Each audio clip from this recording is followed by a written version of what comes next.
Bom dia a todos, que a paz de nosso Senhor e Salvador Jesus Cristo esteja contigo, meu irmão e minha irmã. A mensagem de hoje tem como tema: santifique-se completamente para Deus. Temos nos moldado aos padrões humanos em vez de incentivar o mundo a se adequar aos padrões de Cristo. Nossa eficiência não está em sermos como o mundo quer. Ela se baseia no fato de sermos diferentes, de sermos como Jesus. Se as pessoas não querem mudar o seu estilo de vida, significa que não se arrependeram genuinamente.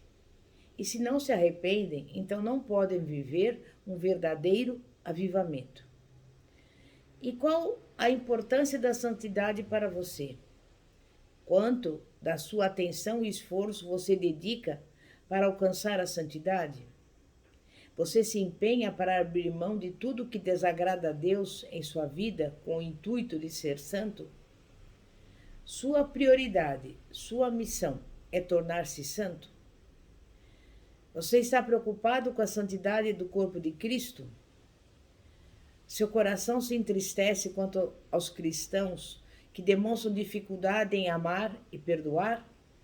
Quando são fofoqueiros e glutões? Quando dão mais interesse aos bens materiais e aos prazeres terrenos do que às riquezas espirituais e ao que agrada a Deus? Quando desonram os pais ou se divorciam do cônjuge? Quando são egoístas e pensam apenas em si mesmos? Quando são irritadiços e contenciosos? Quando se envolvem com coisas profanas e pornografia? Quando pecam sem o menor constrangimento ou sem se importar? E eu pergunto, mais uma vez, o que aconteceria à nossa geração se os arrependidos realmente se arrependessem? O que veríamos se os crentes fossem sinceros a respeito dos seus pecados e adotassem uma atitude séria em busca da santidade? Na verdade, as pessoas estão indiferentes à questão da santidade. A iniquidade, incluindo pecados intencionais e explícitos, tem se multiplicado. Por mais de uma geração, as igrejas evangélicas, em sua maioria, abandonaram a pregação sobre pecado e santidade. Tem-se evitado mencionar passagens bíblicas do Antigo e do Novo Testamento, que proclamam a santidade de Deus, seu ódio pelo pecado, sua ira e seu julgamento contra pecadores que não se arrependem. Preferimos considerar apenas as referências à sua graça, misericórdia e amor. Temos promovido um evangelho que afirma ser possível viver como cristão e, ao mesmo tempo, continuar recusando teimosamente lidar com práticas ou comportamentos que sabemos ser pecaminosos. Também temos acolhido o conceito de que é aceitável aos cristãos adotar a aparência, o pensamento, as atitudes e o modo de falar no mundo. Em nossos dias, consideramos uma ofensa o fato de confrontar pessoas sobre os seus pecados, seja em particular ou, se necessário, publicamente. Entretenimentos mundanos e conversas inapropriadas estão se tornando muito comuns em nosso mundo e até nas igrejas. Devemos nos preocupar em transmitir aos outros o desejo de buscar a santidade. Neemias recusou ser seduzido pelos atrativos do mundo. Ele nunca se acostumou com o pecado, mesmo quando todos ao seu redor se tornaram insensíveis. A lei de Deus estava gravada no seu coração, e o seu amor pelo Senhor o compelia a demonstrar preocupação quando as pessoas desprezavam aquela lei. Ele foi um dos exilados judeus que viveram na Pérsia. No ano 444 a.C., 14 anos depois de Esdras liderar um grupo de exilados em seu retorno a Jerusalém para reconstruir o templo, Neemias recebeu a mensagem de que os muros da cidade ainda estavam no chão. Ele abandonou seu emprego seguro e fez uma viagem de quase 1.500 quilômetros para auxiliar os seus compatriotas na restauração da cidade. Entretanto, a forte oposição de Sanbalate, Tobias e Gesem finalmente ergueram os muros. Esse homem de Deus tornou-se governador de Judá e, juntamente com o sacerdote Esdras, dedicou-se a reconstruir o alicerce espiritual e moral no íntimo do povo. Neemias 8-10 traz o relato do grande avivamento ocorrido quando os israelitas foram desafiados a se arrepender e retornar à palavra de Deus, que há muito vinham negligenciando. Como parte daquele avivamento, o povo fez uma aliança com Deus. Os termos da sua aliança eram específicos e abrangiam os mandamentos de Deus, os quais o povo estivera violando. Os israelitas concordaram em não se casar com mulheres de nações pagãs, evitaram fazer comércio no sábado e voltaram a suprir as necessidades do templo e dos levitas. Depois de servir em Jerusalém por 12 anos, Neemias retornou à Pérsia por um período de tempo desconhecido. Quando voltou outra vez a Judá, ficou chocado ao descobrir que o povo havia abandonado o compromisso que fizera com o Senhor. Estavam desobedecendo essa palavra de maneira explícita. As pessoas voltaram a realizar transações comerciais no sábado, a negligenciar a manutenção e o cuidado com o templo, e até haviam se casado com mulheres estrangeiras que não compartilhavam da sua fé. Neemias ficou profundamente abalado e confrontou a todos com ousadia por terem se desviado de Deus. A maior de todas as ofensas envolvia Tobias, um amonita, um indivíduo que anos antes havia feito de tudo para impedir a obra de Deus, no episódio da reconstrução dos muros da cidade. Ao longo dos anos, o povo judeu gradualmente abaixou a guarda. Começaram a se sociabilizar com seus antigos inimigos e, como consequência, desenvolveram relacionamentos mais íntimos com eles, inclusive realizando o casamento entre a família de Tobias e a do sacerdote Eliasibe. Com o passar do tempo, todas as diferenças entre Tobias e o povo separado de Deus simplesmente desapareceram. E por mais incrível que pareça, quando Neemias retornou a Jerusalém, aquele inimigo declarado de Deus estava morando no templo. Essa era uma violação direta da ordem do Senhor de que nenhum amonita poderia sequer colocar os pés no templo. No entanto, Tobias estava vivendo num aposento cedido pelo próprio sacerdote. Indubitavelmente, essa mudança não aconteceu instantaneamente. Com certeza, uma concessão deu lugar a outra e mais outra.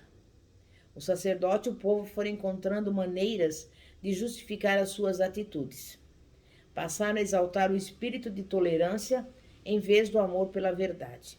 Portanto, Tobias, um ateu, mudou-se para o templo, enquanto o povo continuava suas atividades eclesiásticas, nem um pouco perturbado com a situação. Entretanto, para Neemias, que se importava profundamente em buscar a santidade, aquilo era inaceitável. Ele ficou furioso e agiu de maneira decisiva. Literalmente, pôs para fora Tobias e todas as suas posses, e deu ordens para que o aposento profanado fosse purificado. Neemias denunciou aquele arranjo maligno e conclamou os sacerdotes e o povo, estimulando-os a se arrepender. Por que ele considerava aquelas ofensas tão sérias? Porque sentiu necessidade de interferir na vida de outras pessoas? Porque não ficou satisfeito em apenas obedecer a Deus e deixar os demais em paz? Por quê? Porque Neemias sentiu-se impelido pelo seu anseio de ver a glória de Deus manifesta no meio do povo de Israel. Esse sentimento fica evidente em todo o livro de Neemias.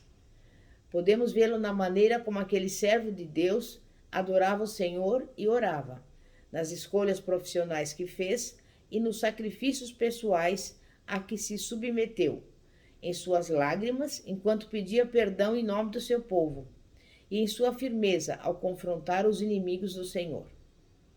Podemos perceber o seu amor pela santidade através do seu compromisso pessoal, mesmo nas pequenas coisas. Também podemos vê-lo em sua ousadia para confrontar pecados. Neemias presenciaram o povo de Deus pagar um alto preço pelos seus erros. Foram exilados em nações que não adoravam a Jeová, primeiro na Babilônia e então na Pérsia.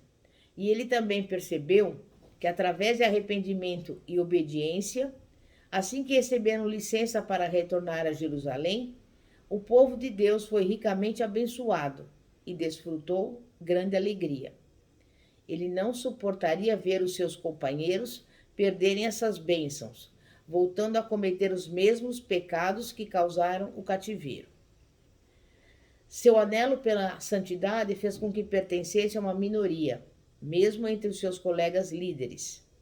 Mas aparentemente, Neemias não se importava com isso. Ele não estava tentando ganhar popularidade. Para ele, tudo o que importava era que o nome santo de Deus fora profanado e ansiava que fosse santificado novamente. Os paralelos entre a história de Neemias e a igreja dos nossos dias são marcantes. Muitas pessoas que se dizem cristãs têm profanado a graça do Senhor, transformando-a em uma licença para pecar. O espírito de tolerância tem triunfado sobre o espírito da verdade. E agora, Tobias está morando no templo.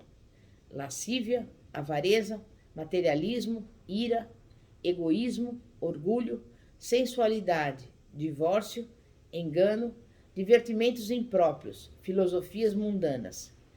Pouco a pouco, abaixamos a guarda, cultivando um relacionamento com esses inimigos declarados de Deus, acolhendo-os em nossas congregações e dando-lhes um lar ali. Os pecadores têm de ficar incomodados na presença de um Deus santo. Eles nunca irão se converter genuinamente enquanto não experimentarem a convicção de pecado que só o Espírito do Senhor pode proporcionar. E eu digo a vocês, é hora dos arrependidos se arrependerem. Mal podemos imaginar o impacto que causaremos em nosso mundo se o fizermos. Ezequiel 36, versículos 23, 25 e 38 diz: Vindicarei a santidade do meu grande nome, que foi profanado entre as nações, o qual profanastes no meio delas. E então aspergirei águas puras sobre vós, e ficareis purificados de todas as vossas imundícias, e saberão que eu sou o Senhor. Amém? É momento de oração. Santíssimo Deus e poderoso Pai, Pai de nosso Senhor e Salvador Jesus Cristo, nós estamos aqui a cada dia, Pai, procurando santificar-nos completamente para o Senhor. Mas nesse momento, Pai, eu quero te pedir em favor daqueles que são doentes. Visita, opera grandemente, dá a cada um saúde, a saúde divina. Também envia essa pessoa a provisão, tudo o que ela necessita, para a honra e glória do vosso nome, porque tu és o Deus da provisão. E entra nesse lar, repreende todo o mal, todo desentendimento, toda contenda, todo ódio, toda ira, e coloca a união, o amor, a paz e a harmonia, em nome do Senhor Jesus. É o que eu lhe peço e desde já agradeço, em nome de Jesus. E antes de concluir, eu convido você a se inscrever no nosso canal do YouTube, chamado Igreja Poder de Cristo, cujo símbolo é uma semente, porque a semente representa a palavra de Deus. Que a paz de nosso Senhor e Salvador Jesus Cristo esteja contigo. Pastora Fátima, da Igreja Evangélica Apostólica Poder de Cristo. Glória a Deus.